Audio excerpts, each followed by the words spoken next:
Hello मेरे प्यारे दोस्तों, आप सभी को मेरे यूट्यूब चैनल कहानी का खजाना में स्वागत करती हूँ। आई होप आप सभी लोग खुश होंगे, स्वस्थ होंगे। चलिए दोस्तों, आज आप सबको मैं एक नई कहानी सुनाती हूँ। सर्दियों की रात थी, मैं अपने ससुराल में था और रात भर अपने साली के साथ उसने मेरी हर जरूरत का खूब ख्याल रखा। मेरा नाम आकाश है, मेरी उम्र 24 साल है और मैं जैसलमेर में हॉस्टल में रहकर सीए की पढ़ाई कर रहा हूँ। पर मैं एक शादीशुदा आदमी हूँ। मेरे एमकॉम की पढ़ाई खत्म होने के तुरंत बाद ही मेरे घर वालों ने मेरी शादी करवा दी। उसके बाद मैं सीए की तैयारी करने में लग गया। यह घटना 2022 की है। मेरे मामा के लड़के की शादी थी, तो एग्जाम खत्म होने के दूसरे दिन ही मैं शादी के लिए निकल गया। वहीं पास के ही गांव में मेरा ससुराल था और बीबी की प्रेगनेंसी का 9वां महीना चल रहा था, तो मेरी बीबी अपने मायके आई हुई थी। एग्जाम की वजह से 3 महीने से मेरी पत्नी से मिलना हो नहीं पाया था। इस कारण मामा के घर से मैं सीधा ससुराल चला गया। मेरे ससुराल वाले अपने खेत वाले घर में रहते हैं। ससुराल में मेरे ससुर, मेरे 2 साले और मेरी एक साली है। दोनों साले पास के शहर में रहते हैं। दोस्तों, थोड़ा सा समय निकालकर इस कहानी को अंत तक जरूर सुने। दोस्तों, आप लोग चैनल को सब्सक्राइब करना भूल जाते हैं। दोस्तों, आप सबसे रिक्वेस्ट है कि चैनल को एक सब्सक्राइब करें और वीडियो को एक लाइक करें। दोस्तों, आप लोगों की एक लाइक और सब्सक्राइब से बहुत ही मोटिवेशन मिलती है कि हम ऐसे ही कहानियां आप सबके समक्ष प्रस्तुत कर पाएं। दोस्तों, हम बहुत ही मेहनत से कहानी लिखते हैं। आशा करती हूँ कि यह कहानी आप सबको पसंद आएगी। चलिए अब कहानी में आगे बढ़ते हैं और आपको यह कहानी सुनाते हैं। इस कारण अभी घर में मेरे सास ससुर, मेरी पत्नी और मेरी साली ही थी। थोड़ी देर तक सामान्य बातें हुई। रात को सबके साथ खाना खाने के बाद तकरीबन 10 बजे मैं दूसरे रूम में सोने के लिए चला गया। मेरी पत्नी और सास ससुर लोग दूसरे कमरे में सोने के लिए चले गए थे। मेरा बिछौना वही चारपाई पर ही लगा हुआ था। वहीं पास में जमीन पर मेरी साली भी सोई हुई थी।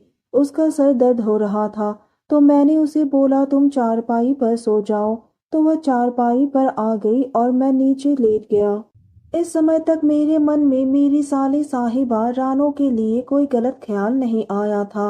मुझे नींद नहीं आ रही थी, तो मैं अपना फोन चलाने लग गया। रानो के सर में दर्द हो रहा था, तो वो उठकर अपने सर पर बाम लगाने लगी, लेकिन उसका सर दर्द कम नहीं हो रहा था। तो मैंने उसे बोला, मैं मालिश कर देता हूँ।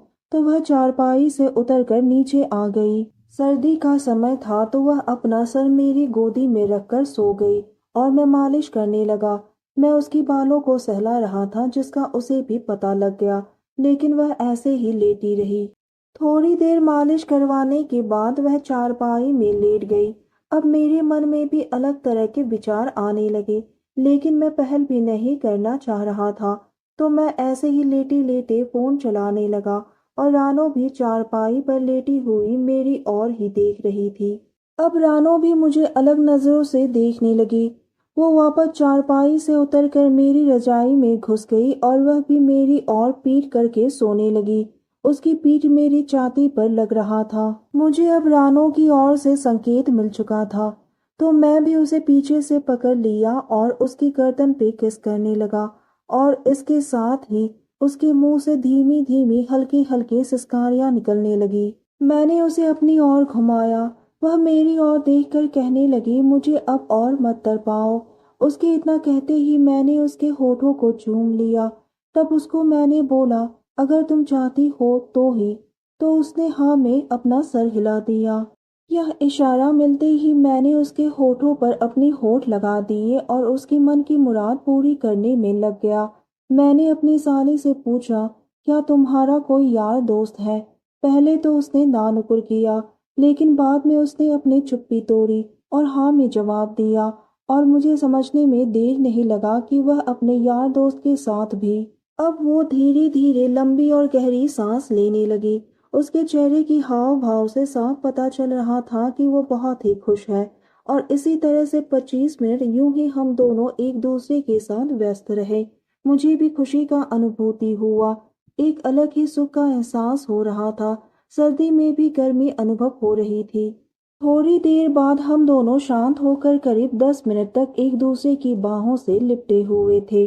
उस रात हमने एक बार फिर से और अब सुबह हम दोनों अपने अपने बिस्तर पर जाकर सो गए, क्योंकि गांव में सभी लोग सुबह जल्दी उठ जाते हैं। उसके बाद मैं एक रात और वहां रुका और हम दोनों ने अपनी मनचाही ख्वाहिश पूरी की। उसके बाद मैं वापस जैसलमेर आ गया। तो दोस्तों, यह कहानी सुनने के बाद आप सबकी क्या राय है, हमें कमेंट करके ज़रूर बताइए। और साथ ही इस वीडियो को एक लाइक करें, चैनल को एक सब्सक्राइब करें और नोटिफिकेशन बेल को भी ज़रूर दबाएं, ताकि अगली अपडेट सबसे पहले आपको मिले। दोस्तों, आपकी एक लाइक और सब्सक्राइब से बहुत ही मोटिवेशन मिलती है कि हम ऐसे ही कहानियाँ आप सबके समक्ष प्रस्तुत कर पाए। आप सबने अपना कीमती समय निकालकर इस वीडियो को सुना, इसके लिए आप सभी को धन्यवाद करती हूँ। धन्यवाद दोस्तों।